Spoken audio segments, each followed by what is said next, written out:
Bonjour à tous, c'est un plaisir, comme à chaque fois, de vous retrouver dans ce nouveau numéro de l'invité du jour. Et notre invité du jour est Magali Wora, manager artistique, passionnée de la musique très jeune. Elle décide en 2006 de se lancer dans l'aventure entrepreneuriale et de poursuivre son parcours professionnel dans l'industrie musicale. C'est plutôt l'aspect business et pédagogique du métier de manager qui l'a toujours séduite. Elle nous explique son parcours, sa vision du management et cette campagne de collecte de fonds en soutien du service psychiatrique de Mélène, baptisée Je ne suis pas fou, je suis différent. Elle est avec nous sur ce plateau. Bonjour Magali Wora. Bonjour Sabrina. Bienvenue sur Gabon 24. Oh, merci infiniment de m'avoir invitée. Très bien. Alors, un bagage en termes d'expérience quand même. Vous avez été directrice artistique du festival Gabao Hip Hop en 2009. Vous avez travaillé en tant que regional manager pour MTV Base Africa pendant 3 ans, directrice de casting pour The Voice Africa francophone. Saison 2, en termes de bagage quand même et d'expérience, vous avez tenu depuis près d'une vingtaine d'années à partager vos connaissances. Est-ce que vous avez l'impression que ce métier de manager artistique a finalement évolué? Alors je dirais oui et non. Oui, parce qu'en fait maintenant il y a une vraie connaissance, les gens savent qu'on existe et les gens savent que notre rôle est très important dans la carrière et dans le développement d'artistes. Non, parce que même s'il y a quand même cette prise de conscience, beaucoup de gens ne sont toujours pas équipés, beaucoup de gens pensent toujours qu'on est le simple exécutant, alors qu'en fait nous sommes des décideurs. Et non, parce qu'au regard du fait que tout le maillon de l'industrie n'est pas respecté, et donc ça fait que ça soit l'artiste ou que ça soit le manager, nous n'avons pas forcément cette reconnaissance-là. Justement, le manager ce maillon dont vous étiez en train d'édifier, vous avez le sentiment que c'est pas encore ça, il n'est pas encore reconnu, il n'a pas encore sa place, proprement dite. Non, pas du tout. C'est pour cela, en fait, justement, que j'ai fait un guide d'initiation au management artistique, en tout cas, Oui. ce merveilleux livre, déjà pour montrer les différentes étapes pour être un manager, pour que l'artiste et le manager comprennent dans quoi ils sont rentrés. Mais j'ai aussi le sentiment que pour beaucoup d'artistes, que ce soit au Gabon ou un peu en Afrique, le manager, c'est un simple exécutant, quelqu'un à qui on dit va déposer les CD, fais ci, cale-moi une date. Alors qu'en fait, le manager, si je le compare à un entraîneur de football, c'est un Mourinho. Le manager, c'est un Zidane, c'est quelqu'un qui crée toute la stratégie de développement qu'il a pense, qu'il a réfléchi en collaboration bien sûr avec l'artiste. Et donc ce travail-là de stratégie, de développement n'est pas encore très mis en avant pour ceux qui rentrent dans ce métier-là. Est-ce que ça a toujours été votre défi, votre challenge, justement de professionnaliser ce métier de manager artistique? Oui, dès que je me suis rendu compte qu'on n'était pas assez reconnu, mais dès que je me suis rendu compte aussi de notre importance et que j'avais compris les principes, ça a été important pour moi d'essayer de professionnaliser. J'ai commencé par des ateliers de formation, un peu au Gabon et un peu en Afrique, au Congo, au Bénin, etc. Mais la réalité du terrain faisait qu'il y a certains pays où je ne pouvais pas aller à cause des prix de billets exorbitants. Et je me suis rendu compte qu'en écrivant un livre, mon livre irait là où moi je ne peux pas partir.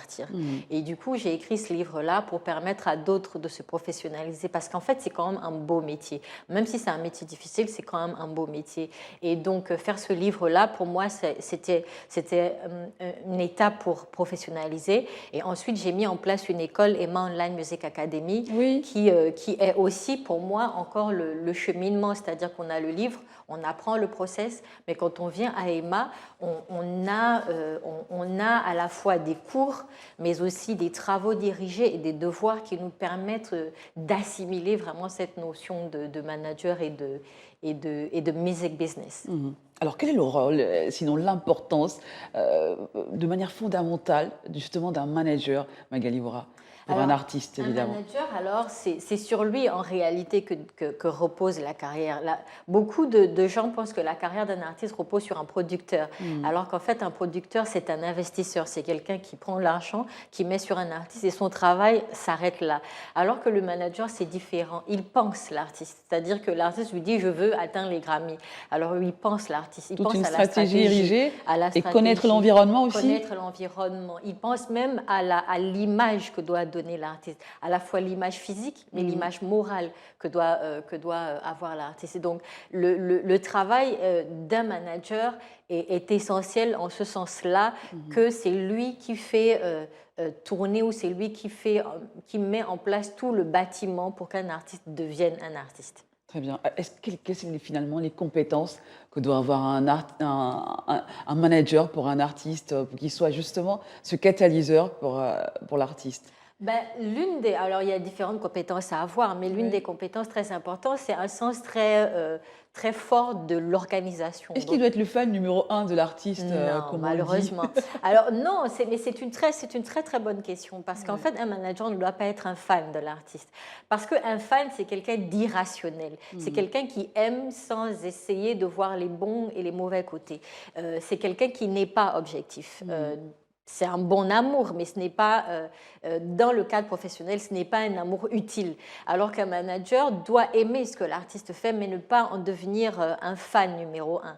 Parce qu'un manager doit avoir l'honnêteté de pouvoir dire à l'artiste ceci est bon et ceci n'est pas bon. Tu te lances dans une aventure ou dans un projet qui n'est pas bon ou qui n'a pas de sens ou qui aura un effet dévastateur. C'est juste que la réalité du manager, c'est qu'il ne peut pas imposer sa décision. Il peut orienter, le canaliser, lui donner les éléments, mais les prises de décision finales restent à l'artiste. L'artiste seul reste le maître Alors oui, parce qu'en fait, alors la vérité aussi, c'est que c'est pas le manager qui monte sur scène. Et donc c'est pour cela que la dernière décision finale revient à l'artiste. Mais le rôle du manager, c'est quand même de l'encadrer et de le canaliser et de le conseiller. Très bien. Alors parlez-nous de cette collecte de fonds en faveur des pensionnaires du service psychiatrique de l'hôpital de Mélène, baptisé Je ne suis pas fou, je suis différent. Et cet anniversaire jumelé, vos 40 ans. Alors la campagne, vous savez, elle est importante parce que beaucoup de gens m'ont dit mais tu es dans l'art. Pourquoi aller vers le service psychiatrique? Les artistes sont une frange de la population qui est le plus touchée par les maladies mentales. Et donc, pour moi, ça avait un sens de se dire, il est important de faire une collecte pour ces personnes-là. Les artistes sont exposés, mais les malades mentaux, ils existent. Et donc, faire cette collecte-là, c'est mettre une lumière et mettre en lumière ces maladies qui sont réelles, mais qu'on dit c'est des maladies de blanc ou c'est des maladies mystiques. Et donc la collecte, oui, c'est pour récolter de l'argent, c'est pour récolter des dons, mais c'est aussi pour mettre en lumière ces maladies, c'est aussi pour mettre en lumière ces pensionnaires-là. Magali Moura, pourquoi cette maladie vous touche particulièrement? Là, vous avez fait un tableau en tant que professionnel, mais pourquoi vous, ça vous touche? Parce que j'ai produit un artiste qu'on a découvert qu'il était schizophrène. Ça m'a beaucoup touchée. C'est un artiste qu'on a suivi durant 6 ans. Et être schizophrène, vous savez, c'est percutant. Vous avez quelqu'un qui aujourd'hui est de bonne humeur et bien avec vous et qui demain va perdre toute sa tête, mais qui est capable de faire des chansons inédites. Et donc ça a été un curseur pour cette collecte de fonds et c'est quelque chose qui vous a énormément touché. C'est quelque chose qui m'a énormément touchée. Et puis il y a aussi le fait qu'il y a 1 an, j'ai subi un bad buzz. Et sur le coup, je n'ai pas vécu véritablement le bad buzz, c'est-à-dire que j'étais dans la sortie de mon livre, j'étais en tournée, je n'ai pas réagi. Mais 1 an plus tard, parce qu'il y a des événements, des gens ont recommencé, j'ai vécu ce qu'on appelle un stress post-traumatique. J'ai revécu tous les événements et je suis restée 24 heures sans dormir. J'ai vécu des choses psychologiques et je me suis dit, en fait, on ne s'en rend pas compte, mais chacun de nous peut développer un trouble psychologique, un trouble mental. Et on pense que voilà, c'est pas important. Et donc, comment faire pour impacter ça? Je me suis dit, je suis une personnalité qui est un peu publique, qui est un peu connue. Je vais utiliser ma notoriété pour mettre cette cause en lumière. Alors, l'objectif de cette campagne qui a été lancée officiellement le 1er août, qui se tire jusqu'au 5 septembre. C'est ça.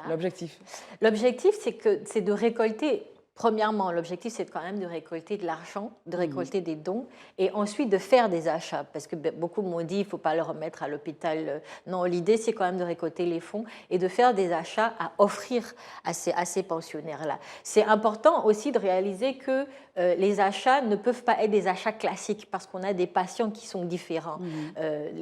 On n'a pas des patients qui ont avant tout besoin de lait, de sucre, mais on a quand même on a des patients qui ont besoin d'un qu'on leur remonte le moral, qu'on leur rappelle qu'ils sont des êtres humains, on leur rappelle qu'avoir une déficience ou un trouble n'est pas quelque chose d'humiliant. Et donc le principe, c'est quand même premièrement de récolter des fonds, d'acheter ce qui est nécessaire ou ce qui pourrait apporter un baume à ces malades-là et d'aller le leur offrir courant septembre, à peu près à la date de mon Est-ce qu'il s'agit anniversaire. là juste un aspect pécunier? Est-ce qu'il y a tout un accompagnement? Est-ce qu'on va nettoyer, on va essayer de faire un... L'idée aussi, c'est que ce jour-là, nous allons essayer de mettre en place une activité sportive pour les pensionnaires, parce que justement, quand Est-ce on que vous est... faites accompagner de psychologues, de plein d'autres personnes? Non, ou c'est l'idée, vraiment- ce n'est pas avant tout de mettre en avant l'aspect médical, mais c'est de mettre avant tout sur l'aspect d'accompagnement. Très Vous bien. savez, en réalité, il n'y a aucune association au Gabon, en tout cas à ma connaissance, qui est une association de personnes dont les proches souffrent de maladies mentales. Donc, en réalité, quand on a un malade ou un enfant qui est malade mental, personne ne sait comment on l'accompagne. On sait comment l'accompagner médicalement, mais personne ne sait comment l'accompagner au quotidien. Oui. Et donc, C'est l'idée assez aussi... délicat quand même. Justement, l'idée aussi de cette collecte-là, c'est on récolte l'argent, mais on met en avant cette maladie de dire qu'il faut quand même accompagner des gens, il faut les considérer comme des humains, il faut quand même être présent là pour eux. Alors le processus, tout simplement appeler un numéro, RTL Money. Alors, en fait, le processus, c'est de faire un don à un numéro RTL Money. Si vous êtes au Gabon, il suffit de faire un don par RTL Money. Ça peut commencer à 1000 francs. Hein, donc, on n'a pas besoin d'un grand montant pour aider. Oui. Ça peut commencer à 1000 francs et de faire ce don au 0777 Très bien. 89 400.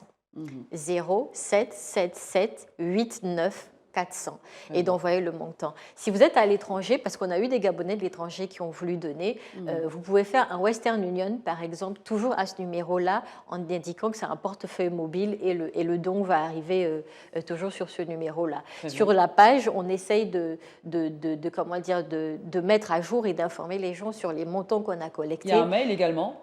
Alors, le mail, c'est contact@emmamusicacademy.com. C'est un peu long, mais voilà. Donc, il y a ce mail-là et en fait, sur la page, sur ma page, on a aussi des informations complémentaires, mais aussi tous les artistes et les personnalités à la fois gabonaises et africaines qui ont bien voulu donner un mot gentil pour la campagne. Justement, pour terminer, on est quasiment au terme de cette émission. Pour terminer, on voit quand même qu'il y a un certain écho sur les réseaux sociaux. Les artistes ont finalement ont adhéré à ce concept. On a vu Charlie Chat, Flo du Sud, Suspect 95 de la Côte d'Ivoire qui se porte garant, oui, qui vous accompagne. Oui, c'est bien et c'est magnifique de voir quand même qu'ils accompagnent parce que, comme je l'ai dit, c'est quand même des personnes qui peuvent être touchées d'une part ou d'une autre par cette maladie, mais c'est aussi très magnifique parce qu'on se dit on a travaillé avec ces personnes et ils nous renvoient la balle en nous permettant d'impacter pour une campagne. Très bien, merci Magali Morin d'avoir été notre invitée du jour sur ce plateau. On espère